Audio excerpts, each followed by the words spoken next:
जय श्री कृष्णा। राधे राधे। श्रोताओं, हिंदू धर्म में धार्मिक स्थलों का अपना एक अलग महत्व है। इतना ही नहीं, उस जगह की धूल और मिट्टी की भी महिमा अपरंपार है। कुछ ऐसी ही वृंदावन की मिट्टी और ब्रजरज की है। अगर आप इस कहानी को सुनोगे तो आपको यह लगेगा कि वृंदावन की माटी कितने कमाल की है और ब्रजरज से प्रेम करने वाले लोगों को जीवन में क्या क्या मिलता है। तो श्रोताओं, आइए चलिए सुनते हैं इस कहानी को। शोभा नाम की औरत, जिसकी बहन वृंदावन में रहती थी, एक दिन वह उसको मिलने के लिए वृंदावन गई। शोभा, जो कि काफी पैसे वाली औरत थी, लेकिन उसकी बहन कीर्ति, जो कि वृंदावन में रहती थी, वह ज्यादा पैसे वाली नहीं थी, लेकिन दिल की वह बहुत अच्छी थी। आप यह भी कह सकते हैं कि दिल की वह बहुत अमीर थी। उसका पति मिट्टी के घड़े बनाने का काम करता था। शोभा काफी सालों बाद अपनी बहन को मिलकर बहुत खुश हुई, लेकिन उसमें थोड़ा सा अपने पैसों को लेकर घमंड भी था। तो कीर्ति के घर हर छोटी छोटी बात पर उसकी चीजों में वह नुक्स निकालती रहती थी, लेकिन कीर्ति उसको कुछ न कहकर बस यह कह देती कि जो बिहारी जी की इच्छा। लेकिन शोभा हर बात में उसको नीचा दिखाने की कोशिश करती रहती थी। कीर्ति ने अपनी तरफ से अपनी बहन की आवभगत में कोई कमी न छोड़ी। उसने अपनी बहन का पूरा ख्याल रखा। उसने उसको वृंदावन के सारे मंदिरों के दर्शन करवाए और उनकी महिमा के बारे में बताया। शोभा यहाँ दर्शन करके खुश तो हुई, उसने मंदिरों की महिमा के बारे में भी सुना, लेकिन उसका इन चीजों में कोई ध्यान नहीं था। बस दर्शन करके वापस आ गई। उसको वृंदावन में रहते हुए अब काफी दिन हो गए। एक दिन वह अपनी बहन से बोली कि कीर्ति, अब मुझे बहुत दिन हो गए हैं, अब मुझे अपने घर जाना चाहिए। तो कीर्ति थोड़ी सी उदास हुई और बोली, बहन कुछ दिन और रुक जाओ। लेकिन शोभा बोली, नहीं, काफी दिन हो गए मुझे आए हुए, मेरे बच्चे और मेरा पति अकेले हैं, उनको मैं सास के सहारे छोड़कर आई हूँ, अब मैं फिर कभी आऊंगी। जब शोभा वापस जाने लगी तो कीर्ति ने अपनी बहन को उपहार स्वरूप मिट्टी का घड़ा दिया।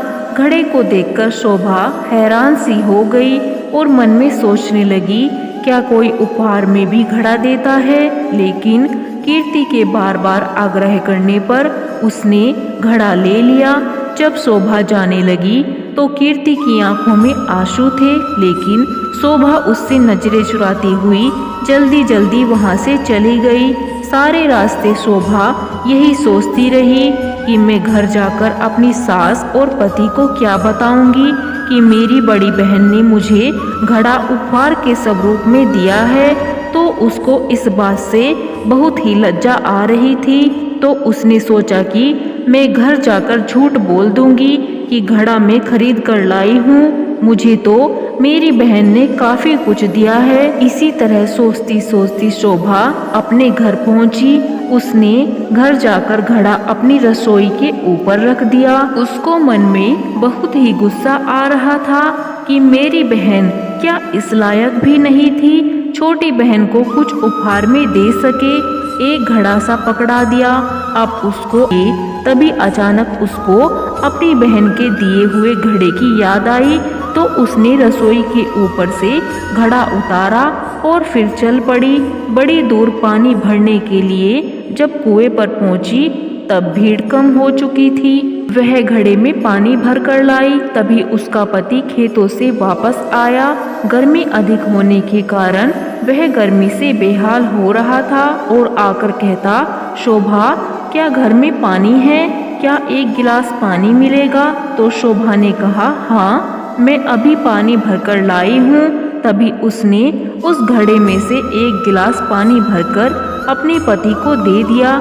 गले में से पानी उतरते ही उसका पति एकदम से उठ खड़ा हुआ और बोला, यह पानी तुम कहाँ से लाई हो? तो शोभा एकदम से डर गई कि शायद मुझसे कोई भूल हो गई है। तो उसने कहा, क्यों, क्या हुआ? तो उसने कहा, यह पानी नहीं, यह तो अमृत लग रहा है। इतना मीठा पानी तो आज तक मैंने नहीं पिया। यह तो कुएं का पानी ही नहीं लग रहा, यह तो लग रहा है किसी मंदिर का अमृत है। तो शोभा बोली, मैं तो कुएं से पानी भरकर लाई हूँ, यह देखो घड़ा भरा हुआ। उसके पति ने कहा, यह घड़ा तुम कहाँ से लाई थी? उसने कहा, जब मैं वृंदावन से वापस आ रही थी तो मेरी बहन ने मुझे दिया था। यह सुनकर उसका पति चुप हो गया। अब शोभा का पति बोला कि मैं थोड़ी देर के लिए बाहर जा रहा हूँ, तब तक तुम भोजन तैयार करो। तो शोभा ने उस घड़े के पानी से दाल चावल बनाए। पानी से दाल चावल बनने से उसकी खुशबू पूरे गांव में फैल गई।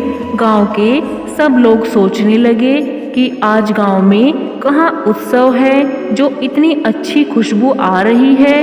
तब लोग एक एक करके खुशबू को सूंघते हुए शोभा के घर तक आ पहुँचे। साथ में उसका पति भी था। तो उसने आकर पूछा कि आज तुमने खाने में क्या बनाया है? तो उसने कहा कि मैंने तो दाल चावल बनाए हैं।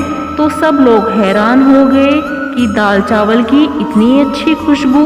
सब लोग शोभा का मुंह देखने लगे कि आज तो हम भी तेरे घर से दाल चावल खाकर जाएंगे। उसने किसी को मना नहीं किया और थोड़ी थोड़ी दाल चावल सबको दे दिए। दाल चावल खाकर सब लोग उसको कहने लगे, यह दाल चावल नहीं, ऐसे लग रहा है कि हम लोग अमृत चख रहे हैं। तो शोभा के पति ने कहा कि तुमने आज दाल चावल कैसे बनाए?